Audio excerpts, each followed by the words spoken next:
Okay, can you see me? I don't know, it's very dark. Look at this. Look at the sun. Woo!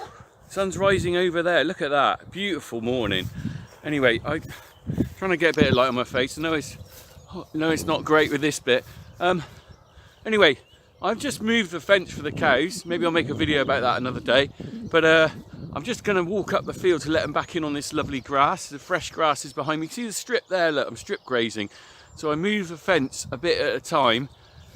Give them a fresh piece every day. That way they don't mess on it. Look, you can see the bit they've eaten there. Look at that. So it's light green underneath, isn't it? It's a classic example of strip grazing. So they'll graze down the field. I'm getting off the subject here. They'll graze down the field, fresh bit every day, and they poo on the old bit. So you don't want, because if you give them too much of the fresh stuff, they'll just poo everywhere and they'll make a mess of it. Right, so I'm just walking up. I'm gonna let these cows in this field in a minute. Oh, excuse me. But I just thought I'd let you know about the milk situation, because I've had some lovely messages off people, really lovely messages off people when I got a little bit, I don't know, fiery or emotional and stuff about 3 weeks ago or 2 weeks ago when we had a letter from Muller saying we've got to reduce our milk production. It was a bit stressful. I think the reaction of it was kind of like, I was just a bit in shock really, because we didn't know where we were going, because I'd been seeing on the news and stuff people throwing milk away, and I didn't know whether we were going to be in that situation. To be honest, it's a bit frightening, because you suddenly see your income going, and it's a lot of work. Well, anyway, we're not throwing milk away, thank goodness. We have reduced the amount of milk we're producing, really, which isn't good, because that's an income hit. Who wants to reduce their income? There's no furlough for me or the cows. I'm going to let them in here in a minute. They're all mooing out there. They're just behind me. Some of them are. Anyway, so how we reduced our milk is a few ways.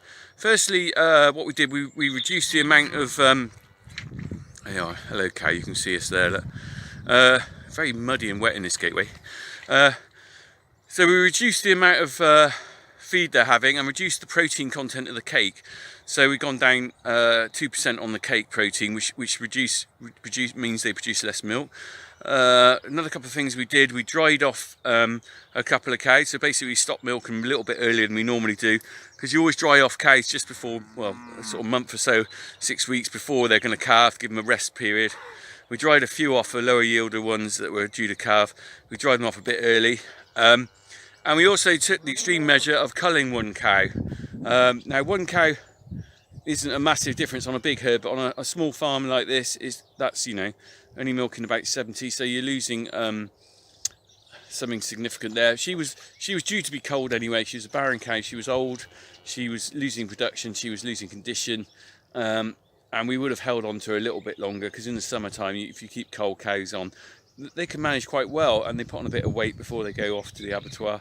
But we culled her early. Now, that wasn't a great thing to do, but it was necessary. So we reduced our milk production. And to be honest, a 3% cut on a herd like this isn't a massive ask.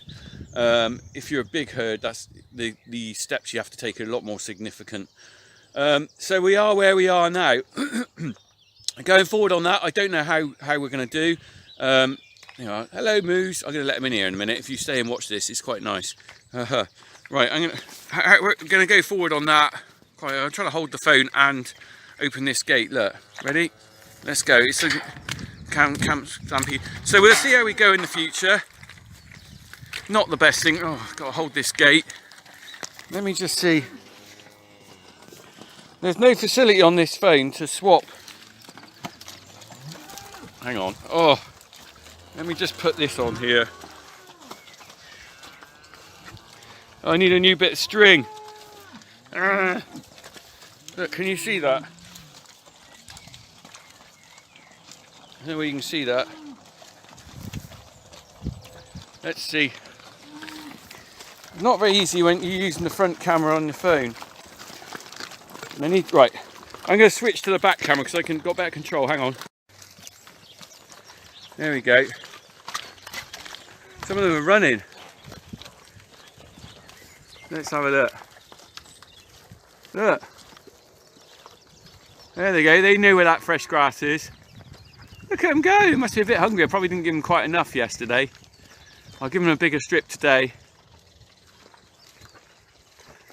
But it's like kids at the canteen, they want to be the first ones there. Come on in.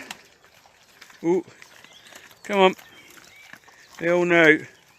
They were quite happy when I got them in this morning at about 5:45. They were all still down there. Look at them, they're going across. There we go. There we go. Right, I'll just pan round. Ooh, and you see, there's the big heifers in that field there. I've shut them in. Now, normally I would let them out now, but I've shut them into there because I know that if I let them out and they're in this field here, next to where the cows are, they'll probably demolish that fence. They'll try and get in with them. So unfortunately, I've got to keep them in till Monday, because Monday the cows will be finished in here, and then these will be out there. So I'll get a video of that. Right, let's switch it back to front camera. Ooh. Ooh. Ooh, I'm back again. Right. Okay.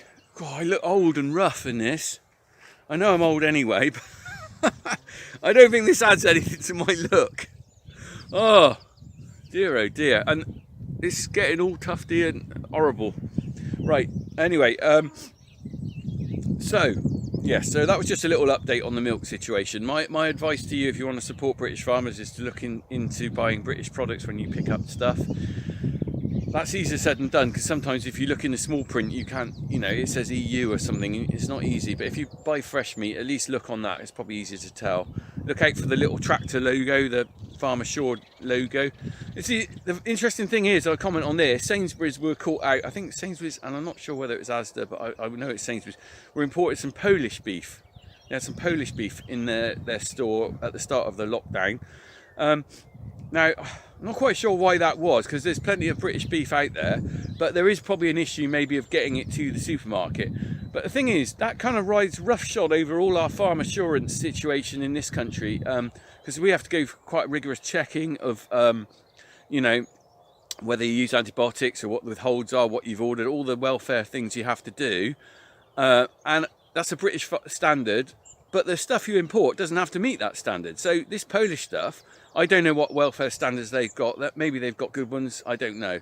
I can't say because I haven't seen them. But the thing is, they weren't British Farm Assured. So suddenly, it's like two fingers to the British Farm Assurance standard. We can just import this Polish beef and there you go. How does that work? So really, why are you insisting that everyone in Britain has this farm assurance standard if you don't care when you import the stuff from abroad? Anyway, that was a little bit, I think it got a lot of farmers really annoyed. And I did see some interesting pictures where those, all the Polish beef was left in the reduced section, which kind of told Sainsbury's what the British public think about that, I think. Probably won't do that again. Anyway, beautiful morning. It's 7 o'clock roughly now. I'm going to get on and get back to work. Anyway, that was just a little update on the milk situation. Buy British products. Drink more milk. Drink more milk. Milk. Milky, milky. Right. Drink a pint of milk a day. Keep the doctor away. In fact, that's interesting. They were saying actually it's quite good for you. Well, no milk's good for you, but it's quite good for you, all the vitamins and stuff, and everything, help you fight off any infection like possibly coronavirus or something. But it is rich in minerals and stuff. It's really interesting. It's sold as someone worried about the fat content. It's epoxy of fat content compared with a slice of cheese. Anyway, I always drink whole milk. It's beautiful. Right. Sorry guys, I've waffled on enough. See you soon.